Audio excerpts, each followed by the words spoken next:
The rain came down in sheets that Sunday morning, tapping against the bay window like impatient fingers. Nora set the towel on her lap and reached for another from the basket. Martins. Good one. The navy stripe that cost too much at the department store and never quite dried right. Sheath. Folded the corners together, pressed the seam flat, and tried not to look at the envelope. It sat on top of the newspaper. Manila, the color of expired milk. No return address. Just her name in typewriter font. Each letter punched into the paper with the same heavy force. Nora matched socks. Martin was in the garage. She could hear the rhythmic whine of his sharpening stone against the chisels. Hughes, building a cabinet for her sister's baby. Due in February. 15 minutes of grinding meant he was almost done. She had 15 minutes. Her thumbnail slid under the flap, inside a photograph. A girl, 19 maybe, laughing at a picnic table. Beer bottles, summer light, through oak leaves. Those hair was long, parted on the side, tucked behind one ear. Not Nora. Someone she'd never seen. Behind the photograph, a letter. Her own handwriting. Sloops she'd practiced in 8th grade. The way her capital I curled under itself like a fishhook asterisk. If you ever want to know the truth about your father, asterisk. The grindstone stopped. On the mantel, her grandmother's clock ticked 10:14.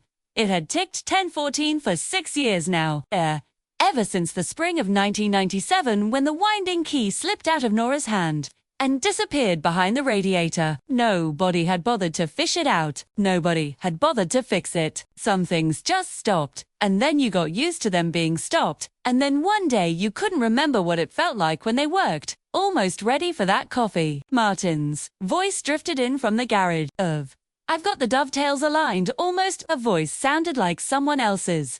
The photograph went into her apron pocket. The letter followed. A thumb caught on the envelope's edge. Paper cut. Quick and clean, and a bead of blood rose to the surface. She pressed her finger to her lips, tasted copper and salt, then wiped the blood on the towel. Martin's good towel. Navy stripe dot. She folded it anyway, put it on top of the stack.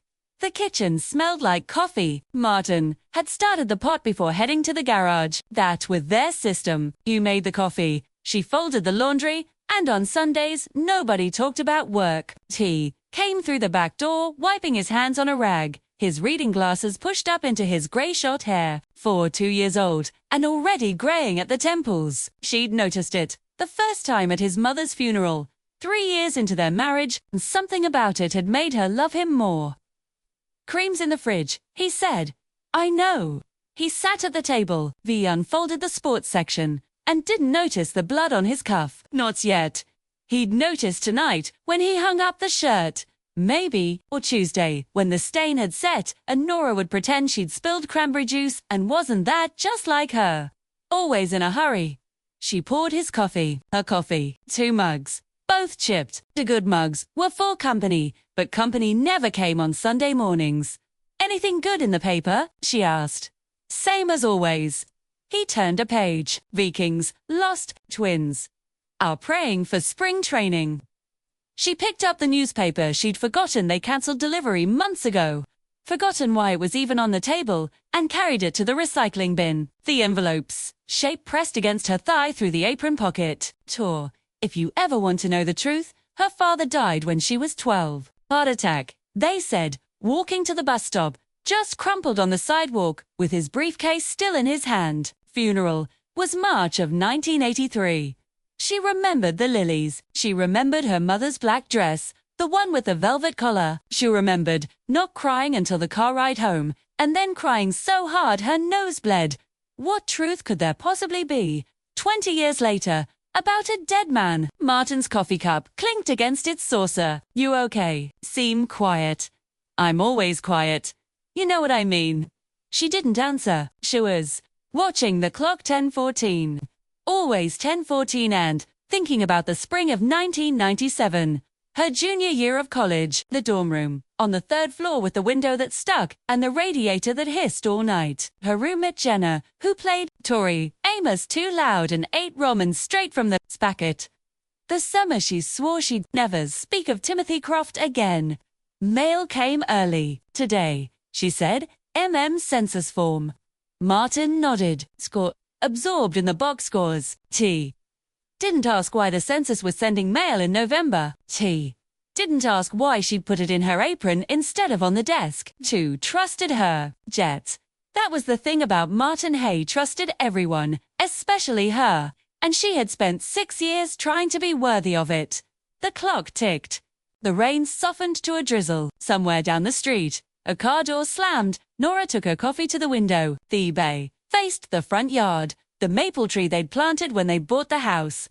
The rust-spotted mailbox with its flag permanently frozen at half, the envelope's corner poked out of her pocket like a white flag of surrender. She thought about her mother. Margaret died in April of 1997. Ovarian cancer. Discovered too late, treated too gently. She'd lasted 8 weeks after the diagnosis. Nora took a leave of absence from school and slept on the fold-out couch in the living room, listening to the oxygen machine wheeze and click. In the last week, her mother stopped speaking. Her eyes stayed open, though pale blue, faded from years of sun and cigarettes, and sometimes they tracked Nora as she moved around the room, adjusting pillows, emptying bed, pretending she wasn't terrified. The day before she died, Margaret grabbed Nora's wrist. Her grip was astonishingly strong. "There are things," she said, "you don't know, Dot." And then she let go, closed her eyes and didn't open them again. Nora was 22. She buried her mother, sold the house, went back to school, met Martin, got married. She told herself the unknown things didn't matter. Tours. Everyone had secrets. Everyone left things unsaid. You couldn't spend your life chasing ghosts, but the ghosts apparently could chase you.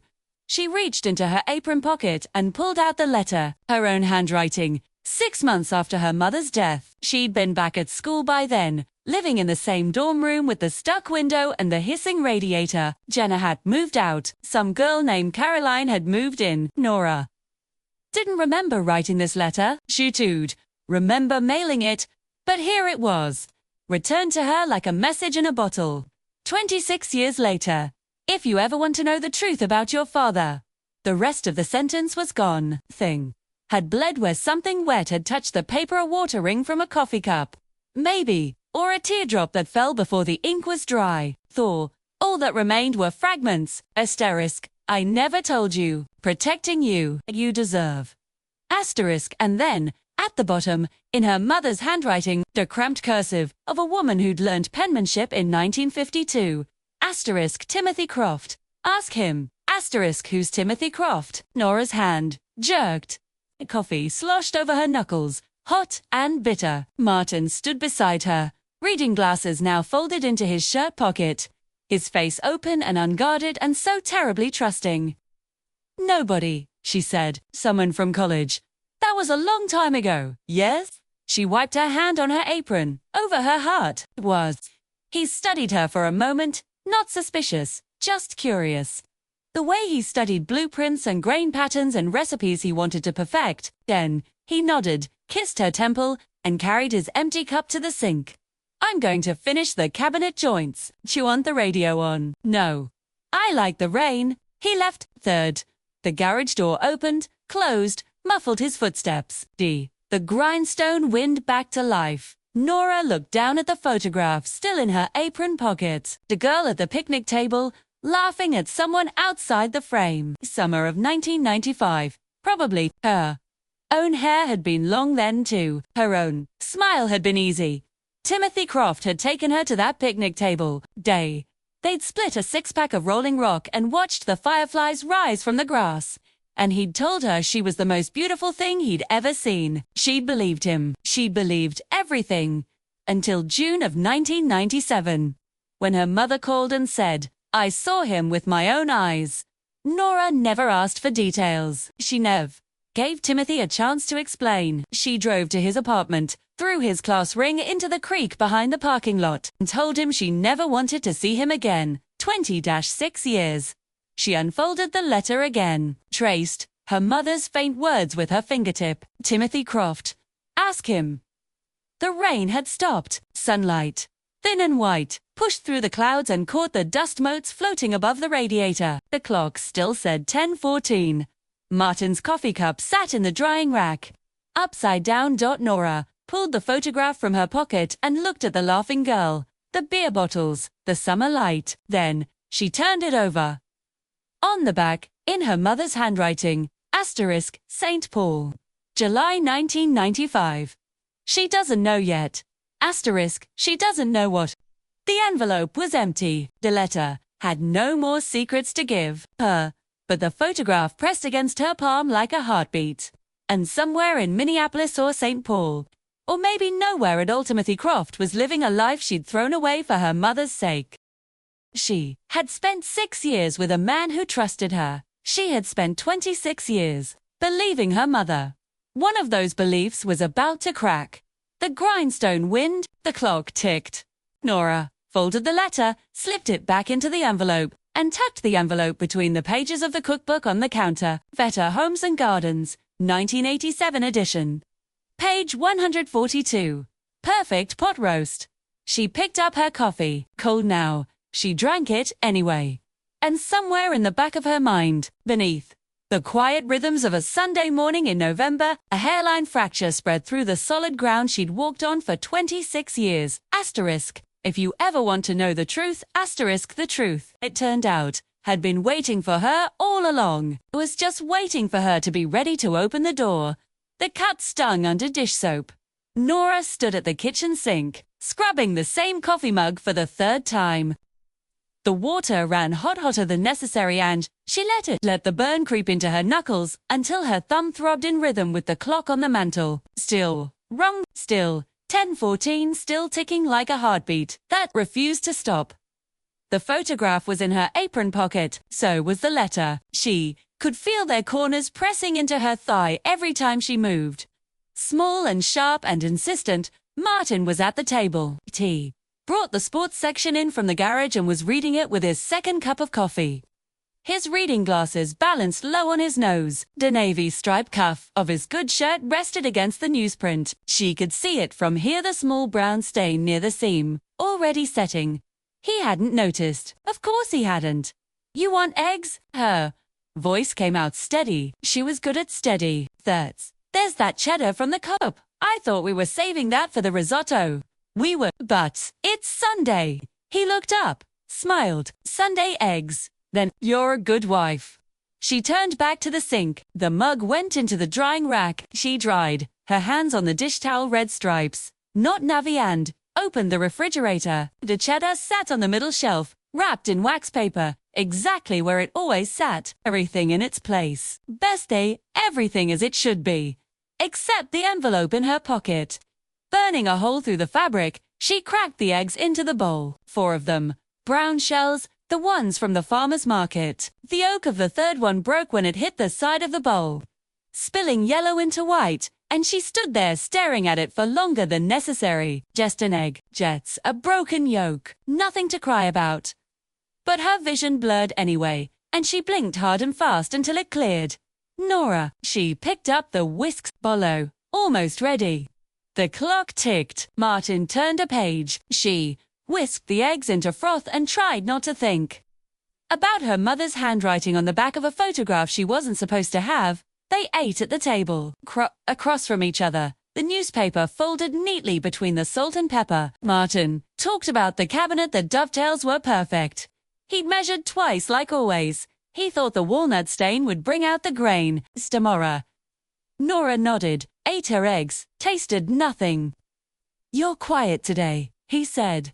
I'm always quiet. No. He set down his fork. Free holiday. You're always calm. Today, you're quiet. Different quiet. She looked at him, really looked. The grey at his temples. The tiny scar above his eyebrow from when he fell off his bike at 8 years old. The way his left hand cradled his coffee cup like it was something precious. Who was a good man, a kind man, a man who noticed the difference between calm and quiet. I didn't sleep well, she said. Bad dreams, something like that. He accepted this. Of course, he did.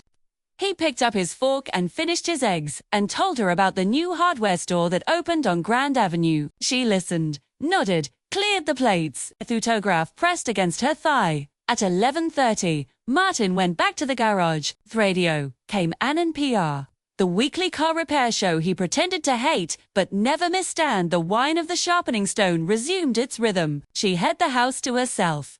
Nora locked the bathroom door. She sat on the edge of the tub, cold porcelain through her jeans, and pulled the letter from her apron. Her hands were shaking. She hadn't noticed until now, but they were shaking, the paper trembling at the edges like a leaf in wind. August 1997. Her dorm address, 312, West Hall, University of Minnesota. She'd lived in room 408 that year, after Caroline moved out and they'd given her a single, small desk, narrow bed, a window that faced the parking lot and the oak tree where the squirrels nested. She'd written this letter at that desk, she remembered. Now the cheap desk lamp with the broken switch, the stack of textbooks she couldn't focus on, the phone silent on the nightstand because Timothy hadn't called in 3 weeks and she was too proud to call first. Cher remembered the paper, pale blue, from the stationery set her aunt gave her for Christmas. She remembered, thinking, if I write it down, maybe it will make sense. It didn't make sense. Never made sense. Asterisk, I'm sorry. I never told you why I really left him. I was protecting you, but you're grown. Now, Jew. Deserve to know that. Timothy Croft asterisk. The ink bled, the words dissolved. Whatever her mother had written next was lost to a water ring the size of a coffee cup, brown at the edges. The paper thinned almost to transparency. Timothy Croft. Nora pressed the letter to her chest. Spay. The paper was cold. Her heartbeat was not. The attic stairs unfolded from the ceiling with a groan she remembered from childhood. Her mother's house had an attic too cramped and dusty, full of Christmas decorations and old suitcases and boxes labeled in black marker.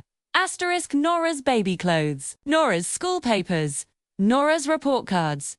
Asterisk she'd cleaned it out after the funeral, packed everything into her hatchback, drove her to a storage unit she kept for 3 years and never visited. She should have looked in those boxes. She should have looked. Years ago, the attic of her own house smelled the same, mothballs, and old wood and the particular cold of things forgotten. No light, except the single bulb dangling from a frayed cord. She pulled the chain and the bulb flickered twice before steadying. Cedar chest, marked Christmas in Martin's neat capitals. She'd packed it herself 3 Decembers ago. Before she understood that some things don't stay packed, her fingers found the latch, cold metal. She lifted the lid. Tinsel, lights tangled in a knot she'd meant to untangle and never did. The ceramic angel her mother painted in 1975, her smile slightly crooked, one wing chipped. The nativity set, missing the camel. Beneath it all, flat against the cedar bottom a shoebox. Not her handwriting, not Martin's. Her mother's stout. Nora pulled the box into her lap. The cardboard was soft at the corners, worn from handling. No label, just a shoebox. Size 7. From a brand her mother hadn't worn since the 1980s. She lifted the lid. Photographs, dozens of them, spread across her lap, like leaves in autumn. Each one a moment she'd lived but never seen. Timothy at the diner.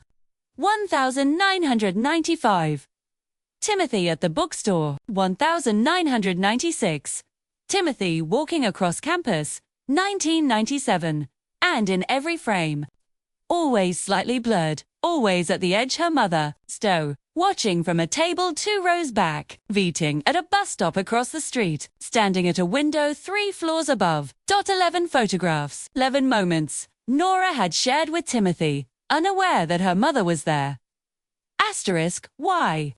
Asterisk, the word formed in her throat, silent. Her fingers moved through the photographs, searching for answers. Timothy laughing, Timothy reading, Timothy handing her a milkshake, their fingers touching. Her own face half visible in the corner, and then the last photograph. Not Timothy, her mother, young, maybe 30, standing in front of a house Nora didn't recognize. A man beside her, his face was turned away, half hidden by shadow, but his posture was familiar. The way he stood, weight on one foot, hands in his pockets.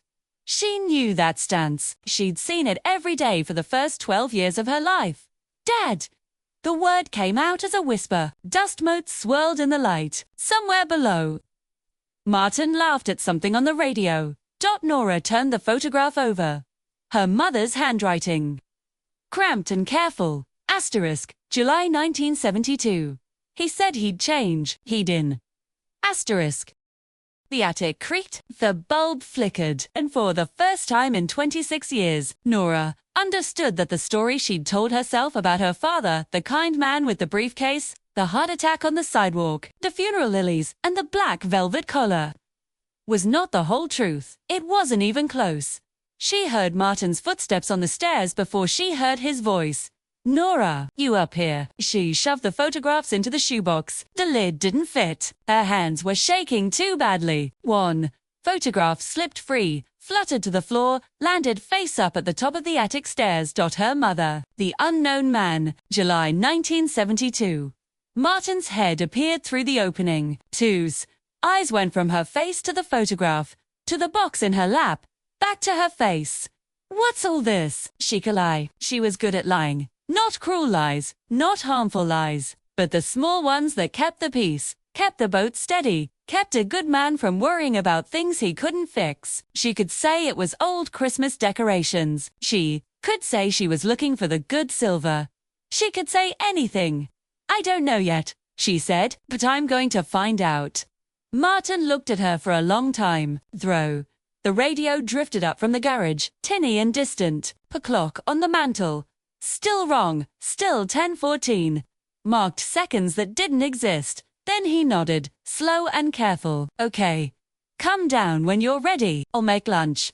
His head disappeared. His footsteps retreated. Nora sat alone in the attic, surrounded by her mother's secrets, holding a photograph of a man she thought she knew. She didn't know anything. But the box was open now. The photographs was scattered across her lap, and somewhere in Minneapolis, a man named Timothy Croft had answers she should have asked for 26 years ago. Her thumb throbbed, the clock ticked, and, for the first time since that summer of 1997, Nora let herself wonder. Asterisk, what if I was wrong? Asterisk, it wasn't an accusation. It wasn't a confession, it was just the beginning of a question. She was finally ready to ask. The attic smelled of mothballs and the particular cold of forgotten things. Nora had forgotten plenty over the years, birthdays, anniversaries, the name of her high school history teacher, purse. She had never forgotten the smell of her mother's cedar chest. Now, it surrounded her like a second skin. 2:47 a.m. The house had settled hours ago, old, its creaks and groans softening into the deep quiet of late November. Martin slept downstairs, his breathing steady and slow. She'd told him she needed to organize the Christmas decorations. He'd kissed her forehead and believed her. She was sitting on the attic floorboards now. Photographs fanned around her in a semicircle. 11 of them. 11 moments her mother had captured without permission, without explanation, without apology. Timothy at the diner. August 1995. She remembered that day. He'd worn a green flannel shirt, sleeves rolled to the elbows. He'd split a chocolate milkshake, and he'd made her laugh so hard soda came out her nose. She hadn't thought about that in years. Her mother was in the background of that photograph, sitting alone at a booth by the window, a cup of coffee untouched in front of her. Nora picked up another photograph. Timothy at the bookstore, October 1995.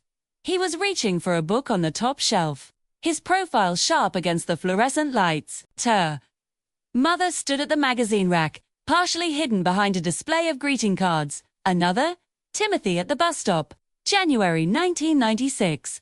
Snow on his shoulders, breath visible in the cold air. Her mother was across the street, an umbrella obscuring most of her face. Another. 11 photographs. 11 times her mother had followed them. 11 times. Nora had been too happy, too young, too in love to notice. The attic light flickered. She reached up and steadied the bulb, and in that brief moment of darkness, she remembered something else.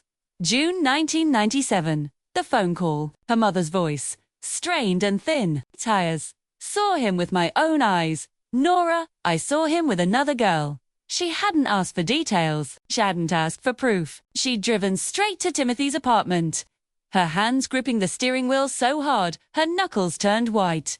And she'd thrown his class ring into the creek behind the parking lot. She'd watched it sink into the mud and told herself she was strong. She hadn't cried until she got home now, 26 years later, sitting in an attic surrounded by evidence she didn't understand. Nora wondered if strength had anything to do with it. Maybe she just hadn't wanted to know. The photograph of her father sat apart from the others. July 1972. A house she didn't recognize. A man whose face was half turned away. Her mother young and unsmiling. Asterisk. He said he'd change. He didn't. Asterisk. What hadn't he changed? Nora turned the photograph over again, as if new words might have appeared. They hadn't. Just those 8, written in her mother's careful cursive. Permanent as a scar. She thought about her father. Dewey. He'd come home from work and hang his jacket in the hall closet. Always the same hook. The way he'd whistle while he read the evening paper. Tuneless and absent. Dewey. He'd kissed her forehead every night before bed. His mustache scratchy against her skin. She thought about the funeral, the lilies, her mother's black dress, the way the pastor had called him a devoted husband and father, and everyone had nodded because that was what you said at funerals, even when it wasn't true. Was it true? She didn't know. She'd never thought to ask. The attic creaked. Wind pushed against the windows, rattling the panes. Nora pulled her knees to her chest and let herself look at the photographs again. Really look. Not for answers, but for something else. For Timothy.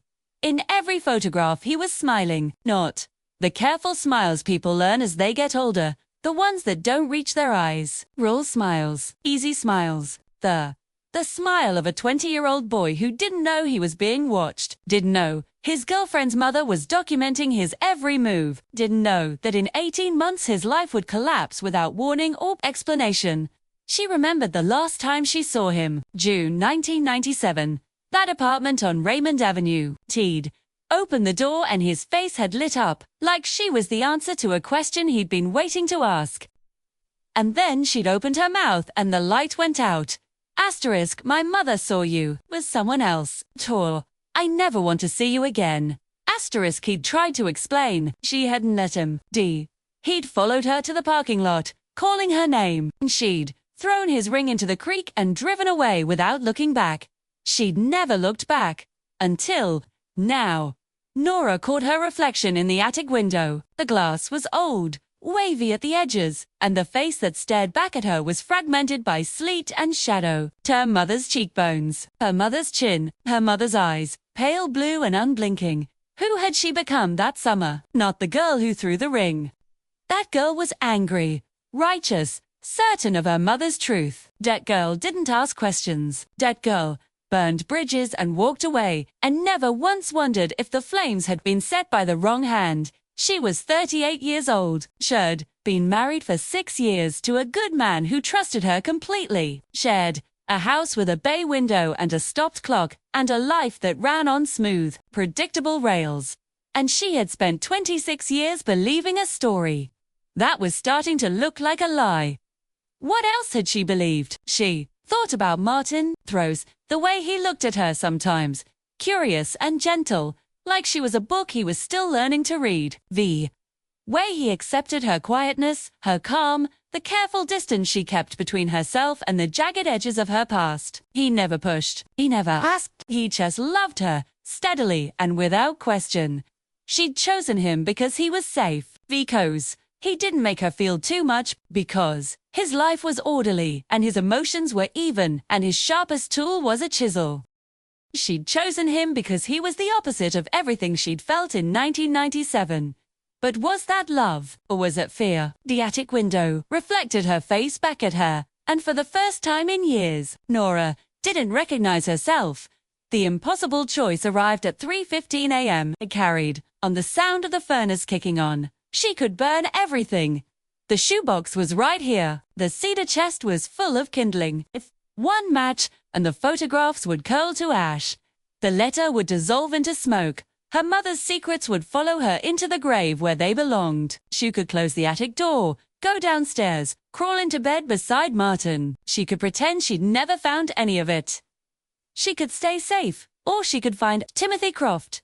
She could drive to Minneapolis, to the last address she remembered, to the man whose life she'd shattered without proof. She could look him in the face and ask him what her mother was afraid of. She could learn the truth about her father, about July 1972, about the promises he made and broke, about the thing he was supposed to change, but did in single quotes t. She could open the door she'd slammed shut 26 years ago, and if she was wrong, if Timothy Croft was exactly who she'd accused him of being, if her mother had been telling the truth all along, then she would have to carry that too. She would have to face him and apologize for nothing, because some things can't be apologized for. Some things can only be survived. Her hand hovered over the shoebox. The furnace hummed. The clock ticked. Somewhere outside, a dog barked once, twice, and fell silent. Nora picked up the last photograph. The one she'd found at the bottom of the box, hidden beneath all the others, face down and almost forgotten. She turned it over. Her mother's handwriting, tighter than usual. The letters pressed hard into the paper. Asterisk Timothy Croft. Dob the 12th of March 76. Last known Minneapolis. Asterisk, and then, beneath it, 3 words she hadn't noticed before. C words, written in pencil, faint and smudged. As if her mother had changed her mind and tried to erase them. I was wrong. The attic contracted around her. There went thin. Nora. Read the words again and again. And each time they rearranged themselves into new and terrible shapes. I was wrong. Not he was wrong. Not, it was a mistake. Not, I misunderstood. I was wrong. Her mother had known, before she died. Before she wrote the letter Nora never received. Before she spent years watching a boy who had done nothing wrong, her mother had known the truth, and she had tried to tell Nora. But the letter got lost. The coffee cup left its ring. The years passed, and Timothy Croft became a ghost. And Nora became a woman who built her life on a foundation that was never solid. And then her mother died. The truth died with her, except it didn't, because the truth was still alive in Minneapolis. Living a life Nora had stolen from him. Carrying a secret he probably didn't even know he carried. Asterisk, I was wrong. Asterisk, and then Nora realized her mother's handwriting so familiar, so maternal, so carefully preserved in recipe cards and birthday notes, and one unsent letter was a lie. Not the words, the woman who wrote them. Her mother had spent 26 years protecting her from a truth she herself had invented. She had watched Timothy, followed him, documented him. She had convinced herself she was saving her daughter from a bore who would break her heart. But the heart Margaret Croft was trying to protect wasn't Nora's. It was her own. Nora set down the photograph. Her hands were steady now. She didn't know when they'd stopped shaking, but they had, and that felt important. She picked up the shoebox, 2 photographs, the letter. She placed them all carefully inside, closed the lid, and held the box against her chest. 3:42 a.m. The house was still sleeping. Martin was still dreaming. The clock on the mantel was still ticking, toward a time that would never come. Nora walked to the attic stairs and began her descent. She didn't know what she would find in Minneapolis. She didn't know if Timothy Croft would speak to her, or if he'd close the door in her face, or if the truth was something she could bear to hear. But for the first time in 26 years, she was asking the right question. Not what did he do? Not why did my mother lie? But asterisk, who am I, now that I know I was wrong? Asterisk, the answer was waiting for her. She was finally ready to find it.